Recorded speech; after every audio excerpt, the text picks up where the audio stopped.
G'day folks. Well, the pile of dead everything, well, the pile of everything anyway, is still there, but at least still getting some progress through here. And go down here. Oh, look at that, it's clean. It's tidy. I've got the DIN rail wall. Didn't go quite as low as I was expecting. I decided to put this shelving unit here instead of in there. I've got another extra metre and a half of DIN rail left. It was like, I think it's about $16 for 6 linear metres, and that's actually cheaper than a couple of these plastic tubs.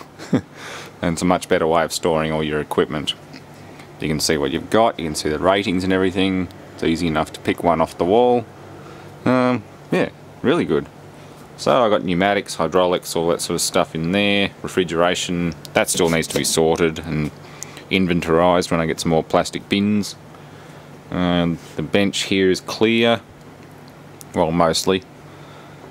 Going through there, various stuff. There's some VFDs and parts bins or fittings like green's refrigeration and blue is water. So I've got pipe fittings and things. That's all the same. That hasn't really changed much. Pile of dead everything, including a rat. That was the stinky one that was down there for a while. The Westinghouse can now be moved all the way through. I've gotten rid of most of that manky old carpet.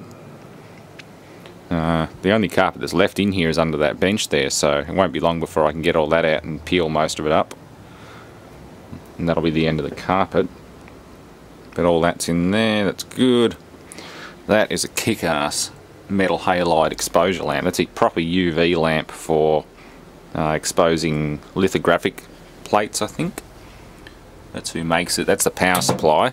It's about 120 pounds. There's about 6 ballasts and everything inside it, and you can enable or disable so many ballasts to make it work better, or increase intensity up to, I think it's 5 or 8 kilowatts.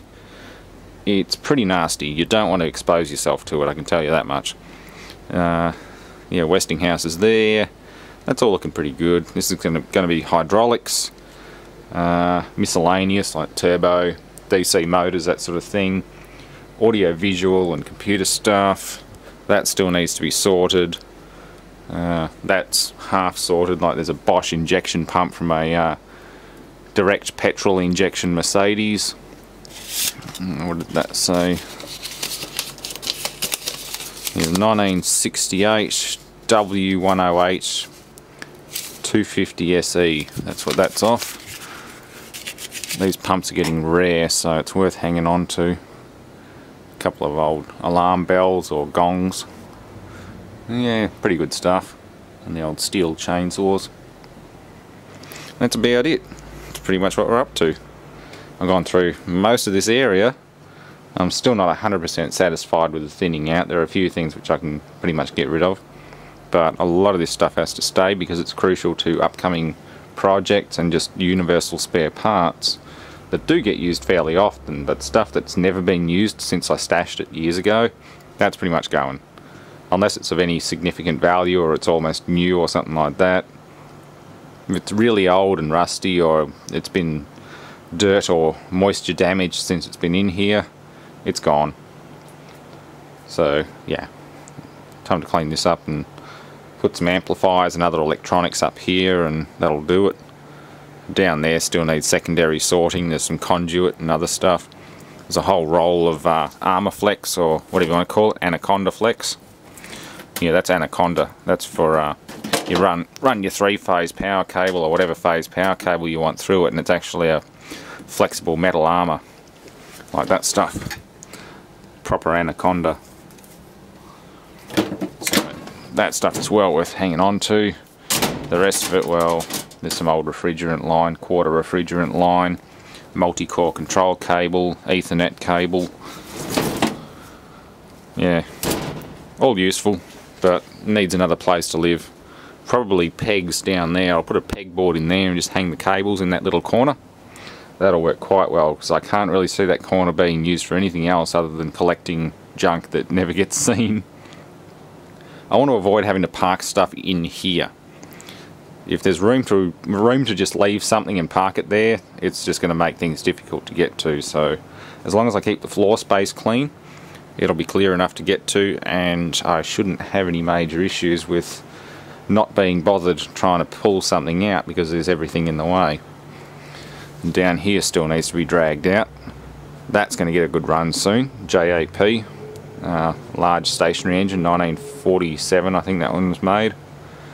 The Howard rotary tiller engine, I need to find a home for that one. It's only worth a couple of $100 I think. It's pretty well worn out. The magneto is probably the only thing that's really worth good money, so that's only worth a couple of $100 for the whole Howard rotary tiller setup. There's two more Century repulsion start induction motors down there. They have to be dragged out and done something with. Probably put them with their big brother down there. That's a big Century repulsion start induction. Yeah, that's about it. Just a quick update. Bits and pieces going on. And yeah, I'm going to move along here soon and do all that sort of stuff. Hopefully once the bench is clear I'll get the server and another PC fired up and working, and we'll be able to go from there. So it's just progressive, starting from this corner here and just radiating out like fallout essentially. The cleanup's like nuclear fallout, it just creeps out gradually and consumes everything. Thanks for watching.